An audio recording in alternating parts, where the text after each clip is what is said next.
16 सोमवार की व्रत कथा।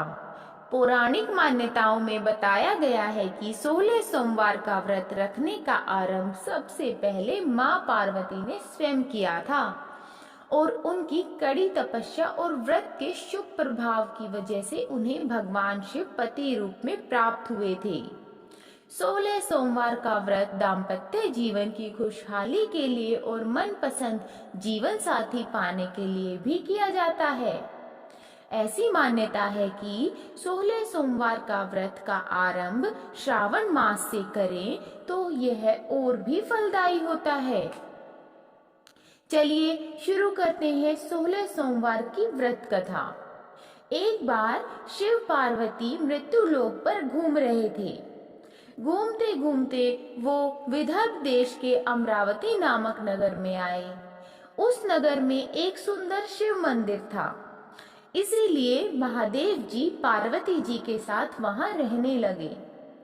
एक दिन बातों बातों में पार्वती जी ने शिव जी को चौसर खेलने को कहा। शिव जी भगवान राजी हो गए और चौसर खेलने लगे। उसी समय मंदिर का पुजारी दैनिक आरती के लिए आया था। पार्वती जी ने पुजारी से पूछा, बताओ हम दोनों में चौसर में कौन जीतेगा? वो पुजारी भगवान शिव का भक्त था और उसके मुंह से तुरंत निकल पड़ा कि महादेव जी ही जीतेंगे। चौसर का खेल खत्म होने पर पार्वती जी जीत गई और शिव जी हार गए। पार्वती जी ने क्रोधित होकर उस पुजारी को श्राप देना चाहा। तभी शिवजी ने उन्हें रोक दिया और कहा कि ये तो भाग्य का खेल है, उसकी कोई गलती नहीं है। फिर भी माता पार्वती ने उसे कोढ़ी होने का श्राप दे दिया और उसे कोढ़ हो गया। काफी समय तक वो कोढ़ से पीड़ित रहा। एक दिन एक कन्या उस मंदिर में शिवजी भगवान की आराधना करने के लिए आई और उसने उस पुजारी के कोढ़ को देखा। कन्या ने उस पुजारी से कोढ़ का कारण पूछा तो उसने सारी घटना उसे सुना दी। कन्या ने उस पुजारी को कहा कि तुम्हें इस कोढ़ से मुक्ति पाने के लिए 16 सोमवार का व्रत करना चाहिए। उस पुजारी ने व्रत करने की विधि पूछी। कन्या ने बताया, सोमवार के दिन नहा धोकर साफ कपड़े पहन लेना और आधा किलो आटे से पंजीरी बना देना। उस पंजीरी के 3 भाग करना। प्रदोष काल में भगवान शिव की आराधना करना। इस पंजीरी के 1/3 हिस्से को आरती में आने वाले लोगों को प्रसाद के रूप में दे देना। इस तरह 16 सोमवार तक यही विधि अपनाना। 17वें सोमवार को 1/4 गेहूं के आटे से चूरमा बना देना और शिव जी को अर्पित कर लोगों में बांट देना। इससे तुम्हारा कोढ़ दूर हो जाएगा। इस तरह 16 सोमवार करने से उसका कोढ़ दूर हो गया और वह खुशी खुशी रहने लगा। एक दिन शिव पार्वती दोबारा उस मंदिर में आए और उस पुजारी को एकदम स्वस्थ देखा। पार्वती जी ने उस पुजारी से स्वास्थ्य लाभ होने का राज पूछा। उस पुजारी ने कहा उसने 16 सोमवार व्रत किए थे जिससे उसका कोढ़ दूर हो गया। पार्वती जी इस व्रत के बारे में सुनकर बहुत प्रसन्न हुई। उन्होंने भी ये व्रत किया और इससे उनका पुत्र कार्तिकेय वापस घर लौट आया और आज्ञाकारी बन गया। कार्तिकेय ने अपनी माता से उनके मानसिक परिवर्तन का कारण पूछा जिससे वो वापस घर लौट आए। पार्वती जी ने उन्हें इन सब के पीछे 16 सोमवार के व्रत के बारे में बताया। कार्तिकेय यह सुनकर बहुत खुश हुए। फिर कार्तिकेय ने अपने दूर गए ब्राह्मण मित्र से मिलने के लिए उस व्रत को किया और 16 सोमवार होने पर उनका मित्र उनसे मिलने विदेश से वापस लौट आया।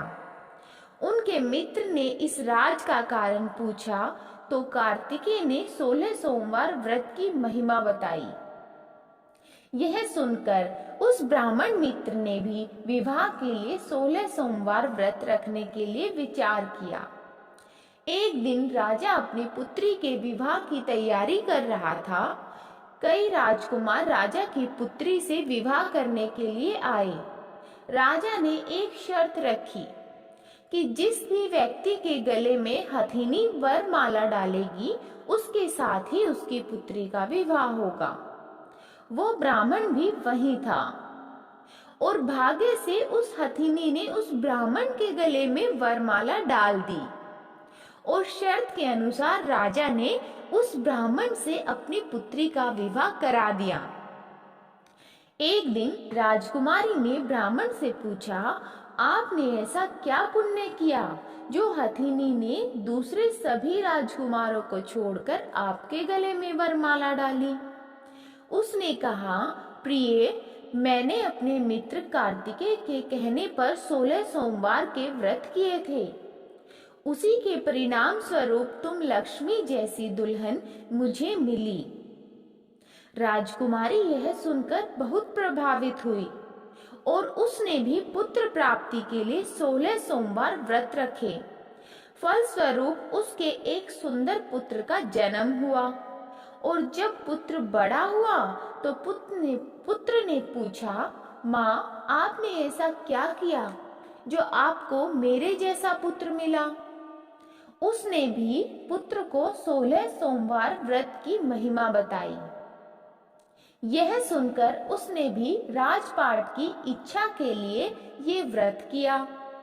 उसी समय एक राजा अपनी पुत्री के विवाह के लिए वर तलाश रहा था, तो लोगों ने उस बालक को विवाह के लिए उचित बताया।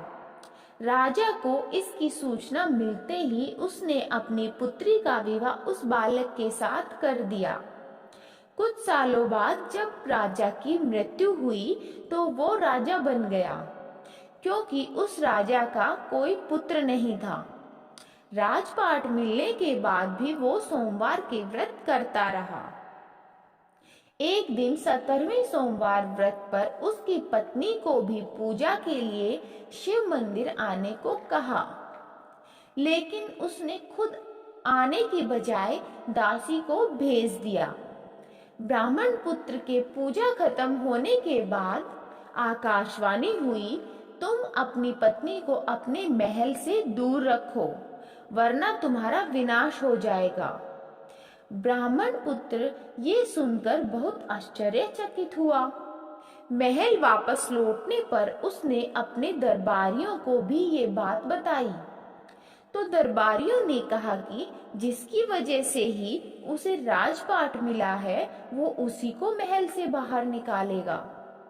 लेकिन उस ब्राह्मण पुत्र ने उस महल से उसे बाहर निकाल दिया। वो राजकुमारी भूखी प्यासी एक अनजान नगर में आई।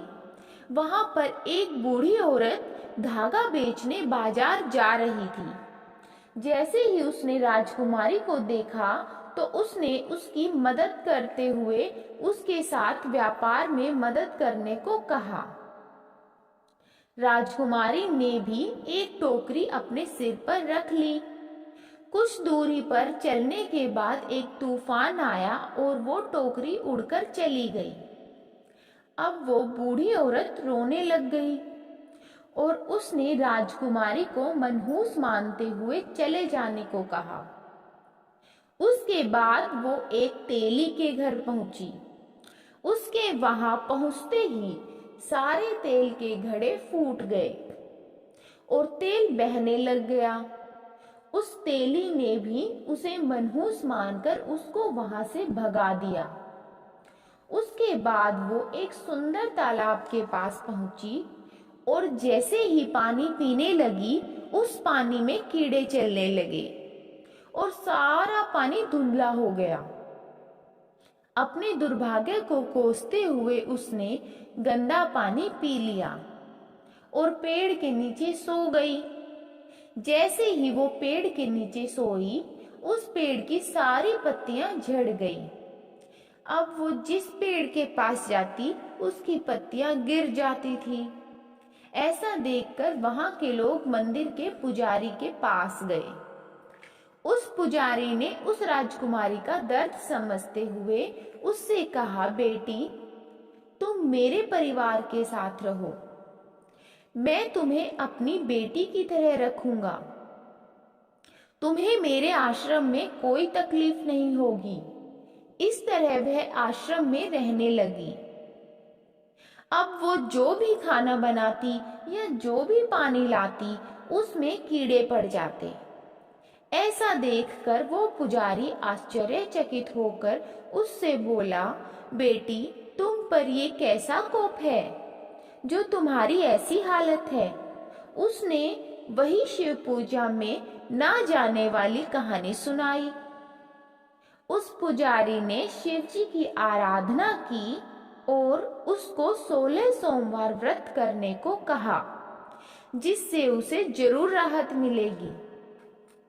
उसने 16 सोमवार के व्रत किए और 17वें सोमवार पर ब्राह्मण पुत्र उसके बारे में सोचने लगा, वह कहाँ होगी, मुझे उसकी तलाश करनी चाहिए। उसने अपने आदमी भेजकर अपनी पत्नी को ढूंढने को कहा।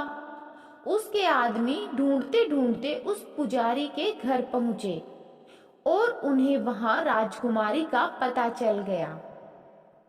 उन्होंने पुजारी से राजकुमारी को घर ले जाने को कहा, लेकिन पुजारी ने मना करते हुए कहा कि अपने राजा को कहो खुद आकर इसे ले जाए। राजा खुद वहां पर आया और राजकुमारी को वापस अपने महल लेकर गया। इस तरह जो भी 16 सोमवार के व्रत करता है उसकी सभी मनोकामनाएं पूरी होती हैं। बोलिए ओम नमः शिवाय। अगर आपको मेरी वीडियो अच्छी लगी तो मेरी वीडियो को लाइक करें, सभी शिव भक्तों के पास इस कथा को शेयर करें और मेरे चैनल को सब्सक्राइब कर लें और बेल आइकन को प्रेस करना ना भूलें। धन्यवाद।